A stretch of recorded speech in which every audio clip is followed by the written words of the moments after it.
सभी को सुप्रभात। मैं शिषपाल में हिंदी साहित्य BA पाठ 3 आधुनिक काव्य के अंतर्गत हम पढ़ रहे थे दुम्मल जी की जो कविताएं हैं उनकी हम 6% व्याख्या शुरू कर रखी है। और ये आधुनिक काव्य आधुनिक हिंदी काव्य है, कविता का जो संकलन है, ये हमने इसमें थोड़ा सा ही शेष बचा है, हमने पूर्ण कर दिया है। इसके बाद में हस्तिनापुर, उस पर हम 6% व्याख्या करेंगे। साथ साथ में आप इनके जो प्रश्न है वो याद करते जाना। साथ साथ में 2 अंक का प्रश्न जैसे पाठ परिचय करवाया जाता है इनका, उसमें से अच्छी तरह से याद करो। 2-2 अंक के पूछ सकते हैं बीच में से, तो ध्यान में रहे आप। जैसे प्रश्न आ जाए सुमित्रानंदन पंत के प्रकृति चित्रण पर प्रकाश डालिए, तो आप अभी से उसको प्रश्नों को तैयार करें। साथ साथ में उनकी कही हुई बातें पंक्तियां याद करनी चाहिए आपको। तो अभी आप उसको शुरू करें पढ़ना। ठंड का मौसम आ चुका है, अपने आप को बिठाओ और बैठ कर पढ़ना शुरू कर दो। तो कहते ना, बैठोगे तो सुख पाओगे। अगर आप बैठोगे पढ़ोगे तो ही हमें सुख की अनुभूति होगी, अन्यथा नहीं। अगर आप बैठ नहीं पाते तो चलते फिरते उठते बैठते खाते पीते सिर्फ जो आपका देह है वो ही ध्यान में रहे, और चीजें को क्या करो छोड़ दो। कहते ना, सार को कहीं थोता दे उड़ाए। सार वस्तु पास में रखनी है, थोती वस्तुओं को तो उड़ाई देनी है। तो हम पढ़ रहे थे दुम्मल की जो रचना थी, कविता थी 20 वर्ष बाद। कौन सी पढ़ रहे हम? 20 वर्ष बाद, 20 बरस बाद। ये हम इनकी कविता की 6% व्याख्या पढ़ रहे हैं। इससे पहले जैसे इनकी जो रचना थी, कविता कौन सी थी? छोटी सी गरीबी और एक है दिनचर्या। इस पे हमने 6% व्याख्या कर ली। आज जैसे पढ़ रहे हैं हम 20 वर्ष बाद, 20 वर्ष बाद, 20 साल बाद। कौन सा? 20 वर्ष में 20 साल बाद,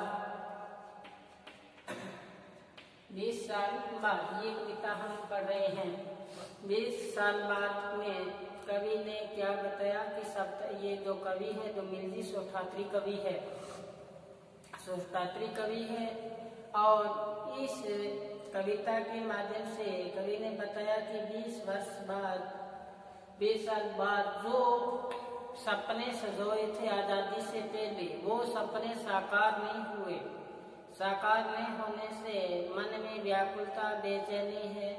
हमें जो सपने दिखाए गए वो सपने जो के त्यों ही हैं।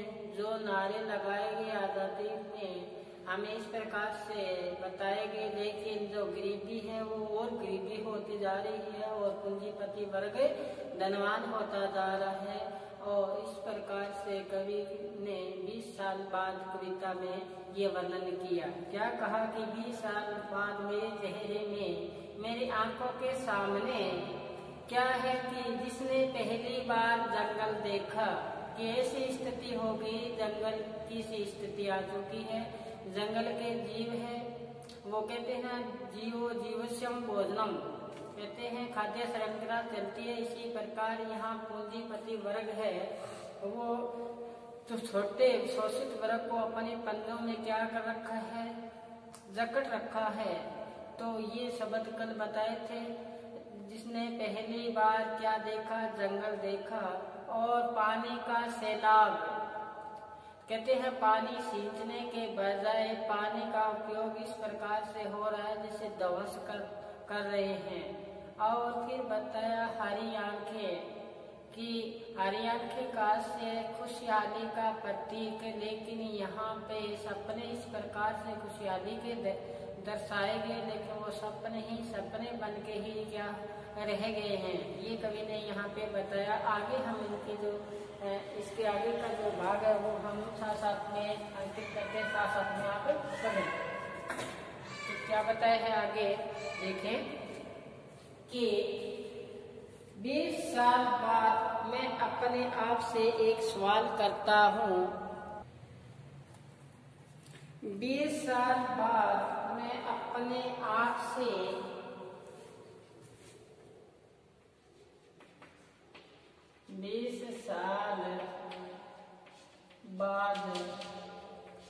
मैं 20 साल बाद मैं अपने आप से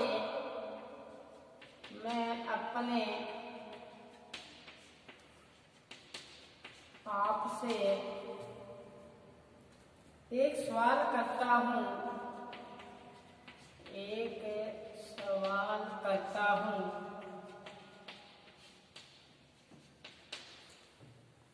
जानवर बनने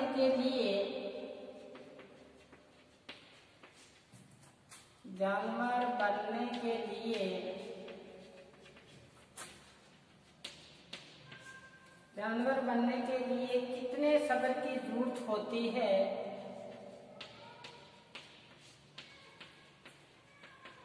कितने सब्र की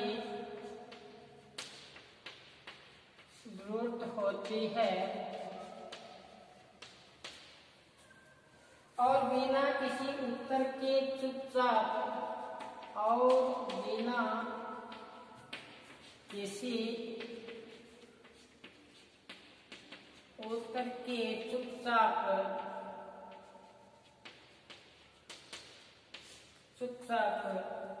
आगे बढ़ जाता हूँ।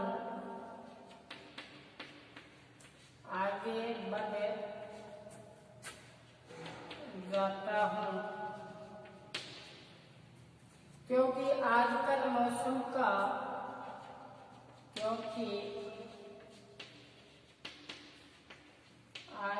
मौसम का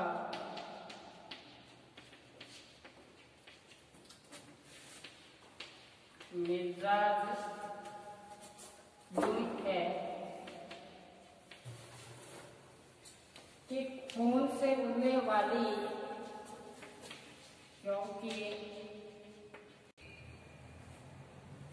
क्योंकि खून में उड़ने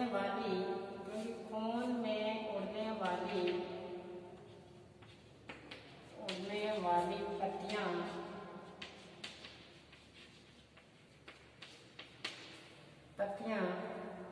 का पीछा करना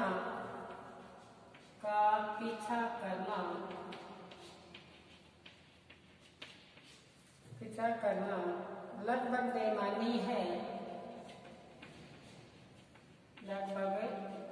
बेईमानी है। देखें क्या बताया है कि 20 साल बाद मैं अपने आप से सवाल करता हूँ। 20 साल बाद मैं अपने आप से सवाल करता हूँ, जानवर बनने के लिए कितने सब्र की जरूरत होती है और बिना किसी उत्तर के चुपचाप आगे बढ़ जाता हूँ। क्योंकि आजकल मौसम का मिजाज यूं है, क्योंकि खून से उड़ने वाली पत्तियां का पीछा करना लगभग क्या है, बेईमानी है। तो कवि ने बताया है कि 20 साल बाद भी कोई परिवर्तन नहीं आया। वो इसी अंश में क्या प्रतिपादित किया है कवि ने, सुनना ध्यान से, कि आम नागरिक स्वतंत्रता मिलने से पूर्व अनेक प्रकार के सुखद और रोचक जो कल्पनाएं की थी वो आज सार्थक नहीं है और इसलिए व्याकुल निराशा का अनुभव कर रहा है। तो वही कवि ने यहाँ बताने का प्रयास किया है। हमें क्या बता रहे हैं, अब व्याख्या में आए तो लिखेंगे कि स्वतंत्रता मिलने से पूर्व व्यक्ति जीवन बिताने के लिए आकर्षक जो दृश्य दिखाए थे, आकर्षक क्या दिखाए थे, दृश्य दिखाए गए थे, किंतु 20 साल बाद वो दृश्य प्रत्यक्ष नहीं हो पा रहे हैं। और वो दृश्य के स्थान पर व्यक्ति क्या कर रहा है, व्याकुलता महसूस कर रहा है। उस व्याकुलता दबाने के लिए व्यक्ति क्या बनता जा रहा है, जानवर, जानवर की भांति सहनशील। जानवर कितना ही भयानक हो उसको बांध दिया जाता है, तो इसी प्रकार यहाँ बताया है कि उस व्याकुलता को दबाने के लिए जानवर की भांति सहनशील, भविष्य के प्रति आशावादी की शिक्षा दी जा रही है। 20 साल बाद स्वतंत्रता मिलने के बाद में, आजादी मिलने के बाद में भी व्यक्ति को क्या संदेश दिया जा रहा है कि जानवर की भांति आप क्या रहो, सहनशीलता अपनाओ और भविष्य के प्रति आशावादी बने रहो, ये शिक्षा दी जा रही है। और फिर बताया कि ऐसी स्थिति में व्यक्ति स्वयं भविष्य के प्रति आशावान होने की शिक्षा दी जा रही है। और ऐसी स्थिति में व्यक्ति अपने आप से और अपने आप से प्रश्न करता है कि प्रत्येक आदमी या नागरिक, आम आदमी या नागरिक के नाते क्या करे। अपने आप से सवाल करता है व्यक्ति, अपने आप से प्रश्न करता है कि मैं आम नागरिक की भांति मुझे क्या करना चाहिए। एक पालतू जानवर बनने के लिए कितनी सहनशीलता की आवश्यकता है, एक पालतू जानवर बनने के लिए कितनी सहनशीलता की आवश्यकता है। कवि का यहाँ संकेत है कि प्रतीक्षा करो और संतोष करो, प्रतीक्षा करो और क्या करो, संतोष करो। जैसे नारे आजादी के बाद भी दिए जा रहे हैं, आजादी मिल चुकी है लेकिन आजादी के बाद में भी नारे कौन से दिए जा रहे हैं कि प्रतीक्षा करो और संतोष करो। ये आजादी के बाद में भी नारे दिए जा रहे हैं, किंतु व्यक्ति इस प्रकार के नारों से क्या मिली है, निराशा मिली है। और ऐसी स्थिति में वह सोचता है कि जंगली हिंसक जानवर बनकर हमें अधिकार स्वयं ही प्रत्यक्ष करना चाहिए। आज के नवयुवक को रोजगार की तलाश में या आपाधापी की होड़ में क्या हो रहा है, रक्त प्रवाहित हो रहा है। आज के नवयुवक रक्त से प्रवाहित हो रहा है और इस परिस्थितियां हैं वो क्या बन चुकी है, विषम बन चुकी है। ऐसी स्थिति में प्रत्येक व्यक्ति उम्र के पहिए चुपचाप समय बोध को लेकर अपने आप में क्या कर रहे हैं, गुजार रहे हैं। और अब वह शोषण भ्रष्ट असंगठित माहौल में चेतना उत्साह उठाने की स्थिति नहीं रही जो पहले थी।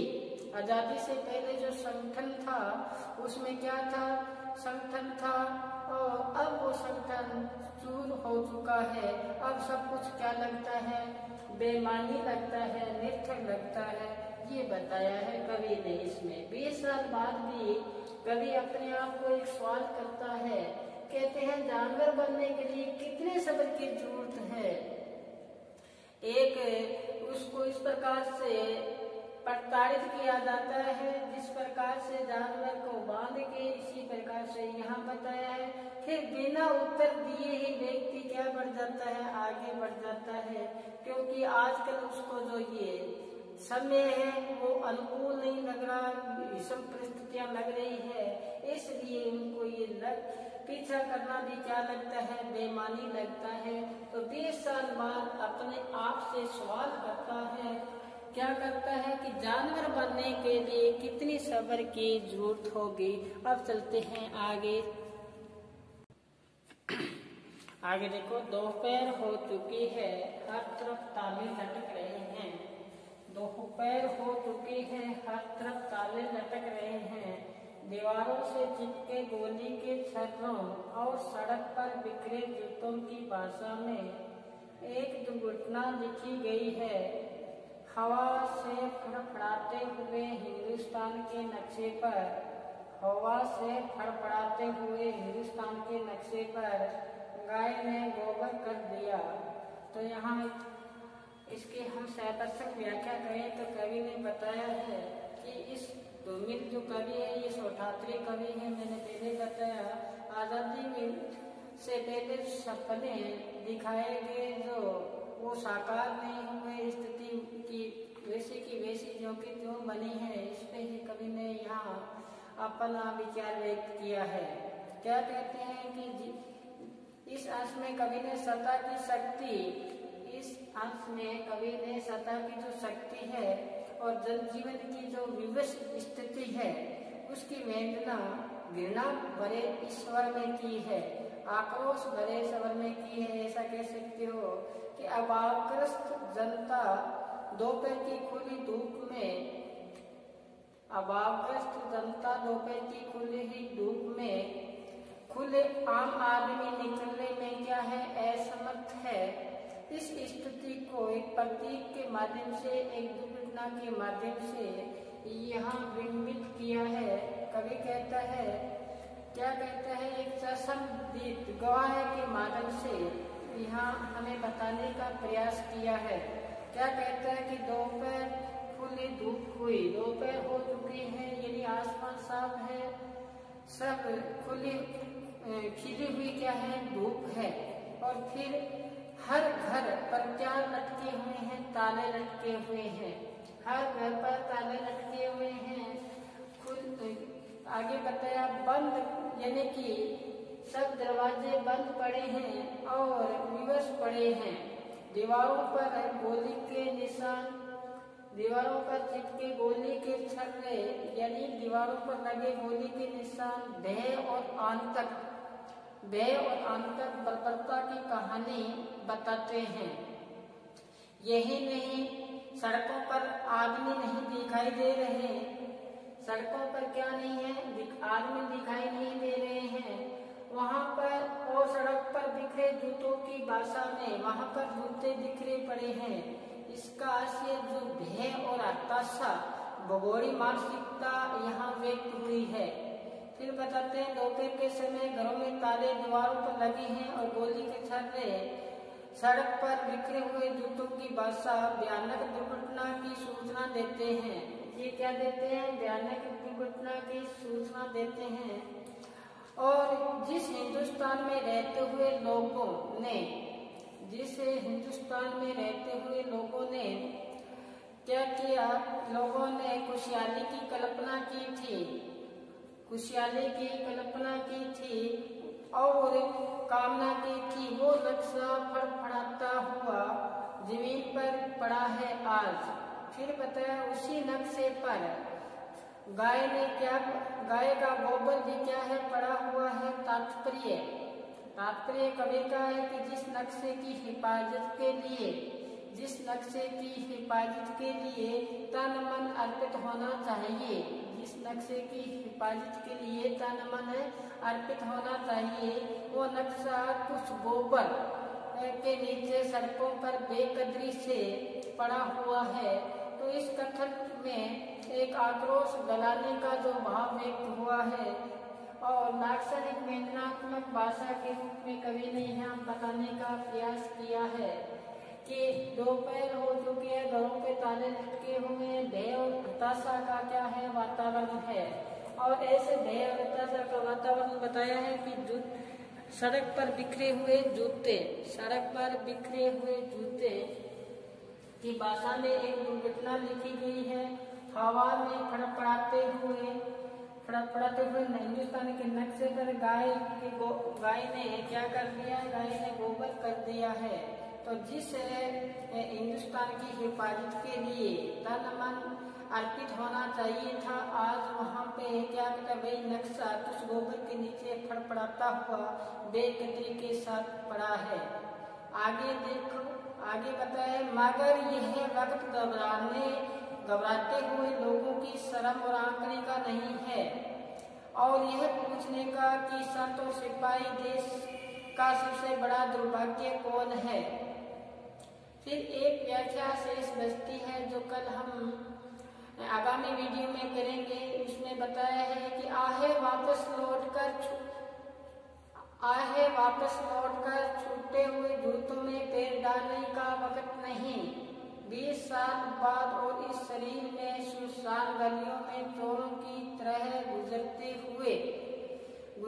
अपने आप से सवाल करता हूँ, क्या आजादी सिर्फ तीन थके हुए रंगों का नाम है, जिसे एक पहिया होता है या इसका कोई खास मतलब होता है? और बिना किसी उत्तर के आगे बढ़ जाता हूँ चुपचाप।